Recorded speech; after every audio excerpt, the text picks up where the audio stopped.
ده تحدي 31 يوم علشان نعمل كاركتر، وانا ما عنديش اي خلفيه هنعمل ايه.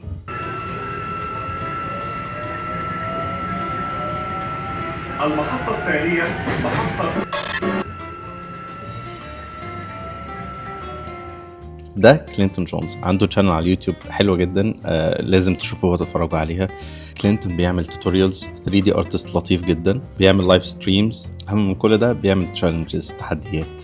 وانا صراحه كان نفسي اعمل تحدي من التحديات اللي هو بيعملها، بس انا قررت ان انا لازم ابدا. في مشكله بسيطه، التحدي ده من يوم 1 اغسطس ليوم 31 اغسطس، احنا النهارده 8 اغسطس، فاحنا كده تكنيكلي معانا تقريبا 23 يوم. التحدي باختصار ان كلينتون مجهز لنا تمبلتس الانيميشن جاهزه اوريدي، هو عاملها هو وتيم انيميشن تاني.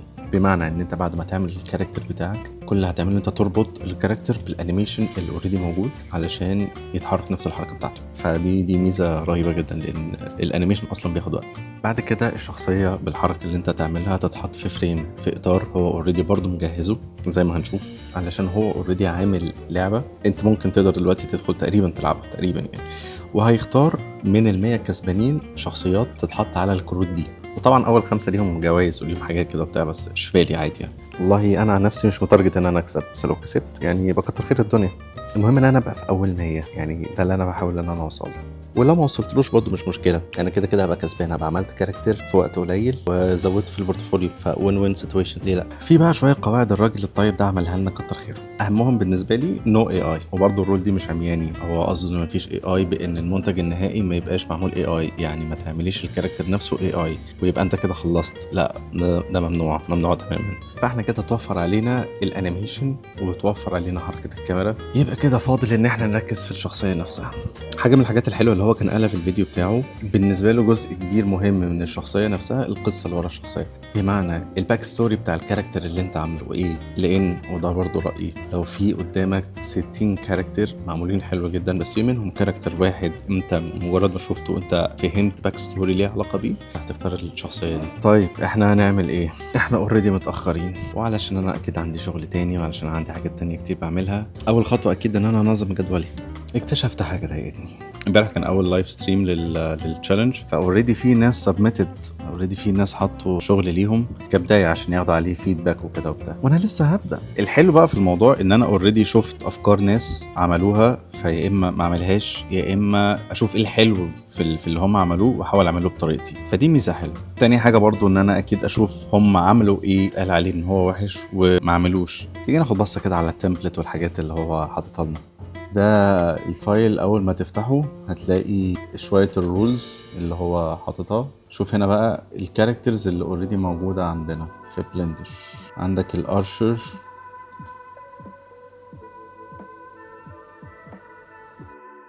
الكاستر، ده حد لو هيرمي تعويذة يعني ولا حاجة، شكلها لطيف بس هاري بوتر قوي في نفسها.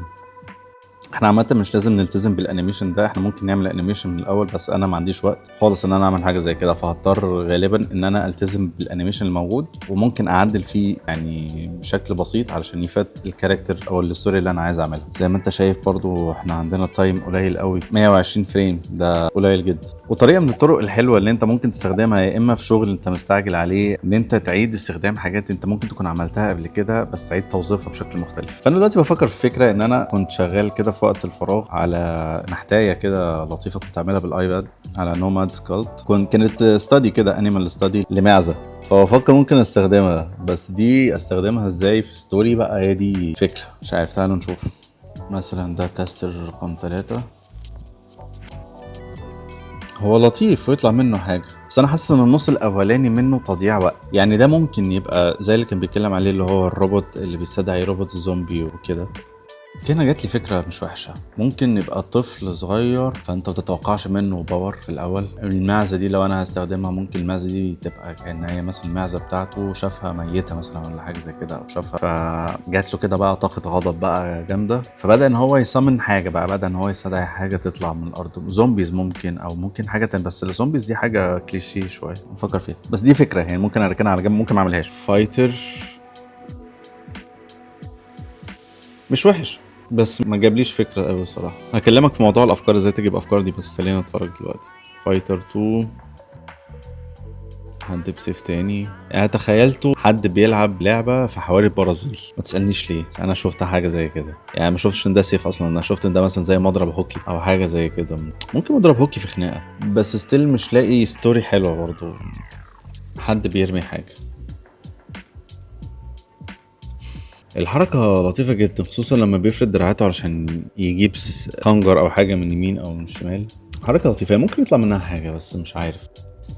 طب تعالى مبدئيا كده نعلم على الحاجات اللطيفة اللي انا ممكن استخدمها. ماشي، يبقى انا كده لونتهم بالاهمية. بالنسبة لي اللون الاحمر ده اكتر حاجة انا ممكن اكون انترستد بيها، وبعدين الاورنج تاني اكتر حاجة، السورد تالت. وهنا بقى نيجي لمرحلة الافكار. بص، هو في كذا طريقة الناس بتستخدمها علشان تطلع بيها افكار. منها مثلا طريقة أنا بحبها جدا، إن أنت تجنريت سواء بجوجل أو ممكن بشات جي بي تي كذا صفة أو كذا مواصفات من مواصفات الشخصيات عامة، وتبني بيها كاركتر. ودي طريقة مش وحشة وطريقة ممتعة، بس أنا ممكن أستخدم طريقة تانية اللي بتاخد وقت أقل بالنسبة لي، ستيل ممتعة وبتديني أفكار ممكن ما كنتش أتخيل إن هي تجيلي في بالي. وهي ببساطة إن أنا أدور على ريفرنسز كتير لحاجات أو لشخصيات ملهاش علاقة ببعض، وممكن أطلع منهم أفكار. فإحنا ممكن نعمل ده بما إننا 3D artists. فإحنا مش بندور في بنترست، مش بندور في جوجل، مع إن ده ممكن برضو، بس هتلاقي اغلب السيرش بتاعنا في ويب سايت اسمه ArtStation.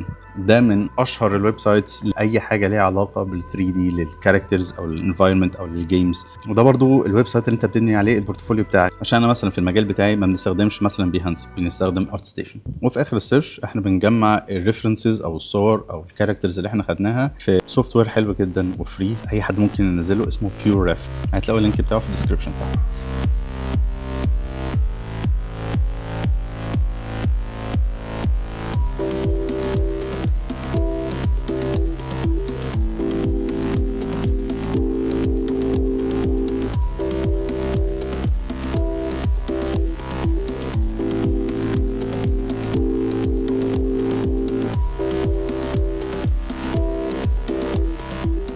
ماشي، بعد شوية وقت جمعت ريفرنسز مش كتيرة قوي لغاية دلوقتي، بس ده العادي، لأن مع الوقت انت بتجمع ريفرنسز أكتر وأكتر وبيجي لك أفكار أكتر وأكتر طول ما انت شغال. يعتبر اللي انا جمعته دلوقتي لطيف، على الأقل أنا عندي فكرة أنا عايز أعمل إيه، وغالبا هرسى على الفكرة اللي أنا كنت قلت عليها، اللي هو هي المعزة اللي أنا كنت شغال عليها هتبقى ميتة على الأرض، وجنبيها البطل بتاعنا على ركبته، سواء بطل او بطله مش عارف لسه، وزعلان جدا ان هي ماتت.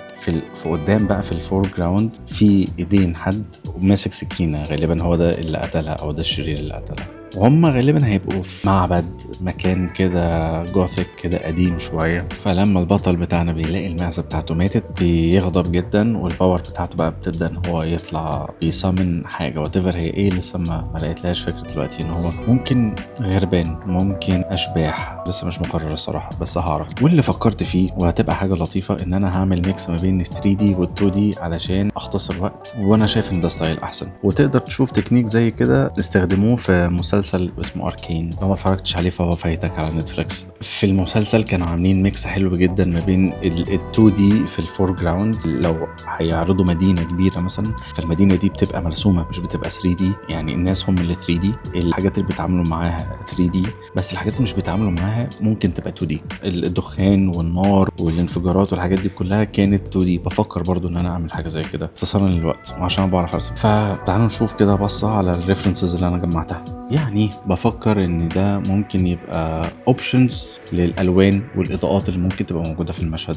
هنا مثلا تجميع لللوكيشن، يعني انا بفكر في حاجه قريبه قوي من المكان ده، فده ممكن يبقى ريفرنسز لطيفه للانفايرمنت، ولسه هزود عليها اكتر من كده. الستايل انا بقى بفكر فيه، وده لاني بدعي ان انا شاطر في الحته دي، ان الستايل يبقى قريب من ستايل اركين شويه، في حته ان التكستشرز نفسها بتاعت الوش كانها مرسومه، او هلجأ لحاجه زي كده. مش هبقى بريح نفسي، هو ستايل مختلف فتكنيك مختلف، ان هو يبقى شبه واقعي شويه، مش واقعي 100% بس شبه واقعي. محتاج برضو اكسبيرمنت شويه في الرياكشنز، لان واضح ان ده ممكن يبقى مشهد تمثيل شويه، فهيبقى فيه كذا رياكشن. فالحته دي عايز اركز عليها قوي عشان هتفرق جدا. الكلودس بقى والاكسسوارز، الهدوم، الكاركتر هيبقى لابس او تبقى لابسه ايه. فكرت في حاجه تبقى اوثنتيك شويه، حاجه اسيويه، يمكن حاجه فيها قماش كتير عشان عايز استخدم مارفلز ديزاينر. بفكر مجرد فكره ان في اللبس بتاعه يبقى فيه زي هودي على شكل ماسك، لما كاركتر بيتحول الهودي ده بيتلبس على وشه فبيبقى كانه لبسه كاركتر تاني او اتغير بقى شكل كاركتر تاني. بس كده، نجرب سكتش حبه كمان ونشوف هيطلع ايه بكره.